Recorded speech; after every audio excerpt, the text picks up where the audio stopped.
दोस्तों जीत की हैट्रिक लगा सकते हैं दिल्ली कैपिटल्स, उनके पास अच्छा मौका है। लेकिन सामने वो जो टीम है वो लगातार 3 मैच जीत कर आई है, वो तो चौथा भी जीत सकती है, उनमें वो काबिलियत है। लेकिन वैसे अगर पूछा जाए भाई दोनों टीमों में से अगर ऑन पेपर देखा जाए या उनके रिकॉर्ड्स देखे जाएं तो हैदराबाद का पलड़ा थोड़ा भारी है। तो ऐसे में अगर देखा जाए दिल्ली कैपिटल्स को ऐसे क्या 3 काम करने होंगे अंकिता, जिससे वो हैदराबाद को मात दे दे अपने घर पर?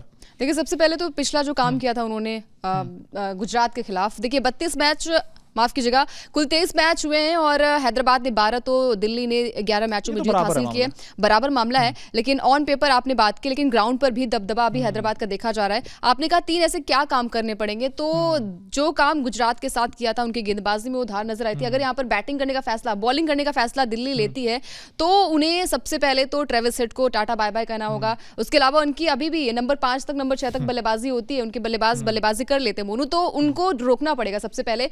और जैसे दिल्ली की कमजोरी क्या है कि इनकी पावर प्ले का सही से इस्तेमाल नहीं कर पाते बल्लेबाज, तो पावर प्ले का सही से इस्तेमाल करना पड़ेगा। आपको रन्स ज्यादा बनाने के चक्कर में आपको विकेट्स नहीं गंवानी है, आपको आराम से खेलना है, पावर प्ले का सही से यूज करना है। इसके अलावा मिडिल ऑर्डर बड़ा ही कमजोर नजर आया दिल्ली का। मिडिल ऑर्डर हमने बात करी, अक्षर पटेल का बल्ला नहीं बोल रहा है। पिछले मैच में गेंदबाजी चलिए अच्छी हुई थी, लेकिन जब बल्लेबाजी की बात आती है, सामने हैदराबाद की टीम होती है जो कि अपने ही रिकॉर्ड्स तोड़ रही है। पहला मैच जो उन्होंने खेला था, आई थिंक आरसीबी से पहले मुंबई के साथ जो मैच हुआ था, 277 रन बना दिए थे। उसके बाद उन्होंने अपना ही रिकॉर्ड तोड़ दिया, 287 रन बना दिया आरसीबी के खिलाफ और घर पर जाकर बिल्कुल। तो अब देखिए, अब दिल्ली के घर पर आ रही है, स्वागत आई थिंक अच्छे से होगा इनका। तो इन्हें थोड़ा सजग रह के रहना पड़ेगा कि अपनी बॉलिंग पे जैसे आपने चलता किया था गुजरात के बल्लेबाजों को, वैसा ही कुछ काम करना पड़ेगा दिल्ली की टीम को। बिल्कुल, लेकिन मैं भी आपके साथ 100% का 200% सहमत हूं, क्योंकि पावर प्ले में आपको ट्रेविस हेड और अभिषेक शर्मा को आउट करना होगा, कैसे भी करें बट आउट करें। और खलील अहमद ने अगर वो काम कर दिया तो दिल्ली के लिए चीजें थोड़ी आसान हो जाएंगी, क्योंकि हम सब जानते हैं अगर ऊपर से रन आ गए फिर मुश्किल है हैदराबाद को पकड़ना। जो हैदराबाद की गाड़ी है ना, उसकी रफ्तार बड़ी तेज हो जाती है पावर प्ले में, क्योंकि वो 6 में 80 बना देते हैं यार, वो छोड़ते ही नहीं मौका किसी के लिए। अब अगर इन्होंने आउट कर लिए 2-3 बैट्समैन अगर पावर प्ले में, तो फिर कुलदीप यादव वो काम कर सकते हैं। कुलदीप यादव को खेलना क्लासन के लिए ये एक अच्छा बैटल आपको नजर आएगी, कुलदीप यादव वर्सेस क्लासन। और आप वैसे बता भी सकते हैं अंकिता, भाई क्लासन का बल्ला चलेगा, ऋषभ पंत का बल्ला चलेगा। मुझे तो ऐसा लगता है कि यार क्लासन का ही क्लास चलेगी, ये क्लासन की क्लास चलेगी। मुझे बार बार वर्ल्ड कप ही याद आ रहा है, फ्लैशबैक में जाती हूँ तो सारे के सारे साउथ अफ्रीका बल्लेबाज नजर आते हैं। हेनरी क्लासन का भी बल्ला चला था यहाँ पर, क्विंटन डिकॉक का भी चला था। तो अगर बात करें पंत या फिर क्लासन, तो मैं पंत के साथ जाऊंगी यार। पंत जो है वो कीपिंग क्या गजब की कर रहे हैं और फॉर्म में आ चुके हैं, तो बल्लेबाजी भी अच्छी करेंगे ऋषभ पंत, बिल्कुल अच्छी करेंगे। लेकिन एक खिलाड़ी अगर आपको पिक करना हो जो बहुत अच्छा करेगा, जैसे आपने कहा ना अच्छा करेंगे, तो ऐसा कौन खिलाड़ी है जो कहते हैं ना सबसे बड़ा एक्स फैक्टर कह लीजिए, ट्रम्प कार्ड कह लीजिए, वो कौन खिलाड़ी होगा दिल्ली के लिए जो इस मैदान पर कहते हैं ना कि सब कुछ वो grab the opportunity both hands, ऐसा कुछ काम कर सकता है दिल्ली के लिए? क्योंकि हमें याद है जो फ्रेजर आए हैं, इन्होंने तो एक मैच में वो काम कर दिया था। ऋषभ पंत बार बार वो काम कर रहे हैं, लेकिन कोई और खिलाड़ी जिससे आपको उम्मीदें हों? देखिए, मैं पिछली बार भी कुलदीप के साथ गई थी और इस बार भी मैं कुलदीप के साथ ही जाऊंगी, क्योंकि स्पिन विकेट नजर आ रही है, हो सकता है जो पिच फ्रेंडली विकेट हो सकती है। लेकिन काफी टाइम बाद मैच खेला जा रहा है, तो फिर आई थिंक पेसर्स के भी खिलाफ जा सकती है।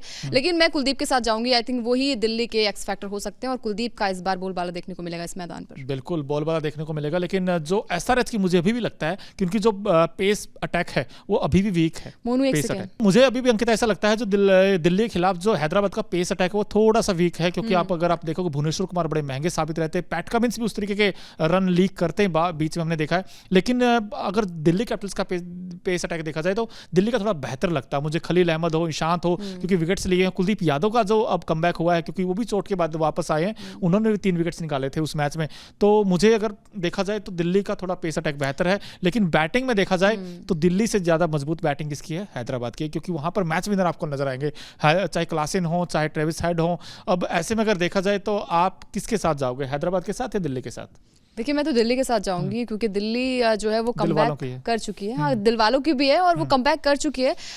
सबसे बड़ी बात ये है कि इस मैच में कुलदीप पर नजरें रहेंगी कि कुलदीप किस तरीके से गेंदबाजी करते हैं। और हमने देखा है कि हर दिन थोड़ा नया होता है, तो इस बार कुलदीप का रंग वहां पर देखने को मिलेगा। और देखिए, हैदराबाद सामने टीम है, तो कुछ भी एक्सपेक्टेड नहीं है कि कुछ भी हो सकता है, तो सामने मैं दिल्ली के साथ जाऊंगी। आई थिंक दिल्ली जो है वो अच्छा काम करेगी। अच्छा काम करेगी क्योंकि आप दिल्ली, किसके साथ जाएंगे? मैं इनफैक्ट दिल्ली के साथ हूँ। मैं इसलिए दिल्ली के साथ हूँ। मैं तो हूँ तो पंजाब और आरसीबी के साथ, बट उनका तो हाल बेहाल ही है। वो तो फिलहाल बहुत नीचे बॉटम पे लगे हुए हैं। लेकिन दिल्ली ने दोस्तों ये करके दिखाया, लगातार 2 मैच जब जीते हैं, अब इन्होंने उम्मीद सी जगाई है कि हाँ हम भी जा सकते हैं टॉप 4 में। लेकिन उसके लिए उनको ये मुकाबला जीतना पड़ेगा। लेकिन सामने जो ओपोनेंट है बड़ा खतरनाक है। आप देख भी रहोगे स्क्रीन पर, ये ट्रेविस हेड का ये जो तूफानी बैट्समैन है, इनको रोकना होगा। और ना सिर्फ ट्रेविस हेड बल्कि जो पैट कमिंस जैसे धुरंधर गेंदबाज हैं, उनका भी अच्छे से सामना करना पड़ेगा। और दिल्ली के लिए दिक्कत यही है कि जो उनका ओपनिंग पेयर है, दोनों का अगर ओपनिंग पेयर देखोगे तो एक तरफ ट्रेविस हेड अभिषेक होंगे, तो दूसरी तरफ हो सकता है वार्नर कम बैक करें। लेकिन वार्नर और पृथ्वी शॉ अगर वो स्टार्ट देने में अब तक नाकाम रहे हैं, वेस्ट का स्टार्ट मिला नहीं है। अगर दिल्ली को अच्छा स्टार्ट मिल जाए,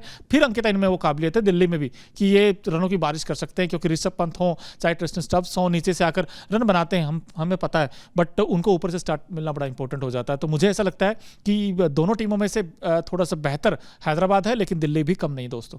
बिल्कुल, दिल्ली भी कम नहीं है। और अगर इनकी गेंदबाजी में वो फिर से कमाल धमाल हो गया तो फिर वो अपना मैच जीत सकते हैं। लेकिन अभी भी हैदराबाद की टीम में हमने देखा है कि वो मैच विनर पारियां खेलते हैं, चाहे वो ट्रेविस हेड हो, चाहे वो अभिषेक शर्मा हो। एक के बाद एक बैट्समैन उनके कमाल के हैं। गेंदबाजी वो इतने रन्स बना देते हैं मोनू, अगर बैटिंग उनकी आ गई है ना तो फिर वो ताबड़तोड़ बल्लेबाजी करते हैं। तो फिर डर तो है हैदराबाद का, लेकिन दिल्ली कमबैक करना जानती है, तो दिल्ली के साथ मैं जाऊंगी। बिल्कुल, हम भी दिल्ली के साथ जाएंगे। लेकिन दोस्तों हम तो दिल्ली के साथ हैं, लेकिन आप किसके साथ हैं वो हमें कमेंट बॉक्स में आप बता सकते हैं। और अभी तक अगर आपने न्यूज़ नेशन और न्यूज़ नेशन स्पोर्ट्स को सब्सक्राइब नहीं किया है तो जल्द से जल्द कर दीजिए। धन्यवाद।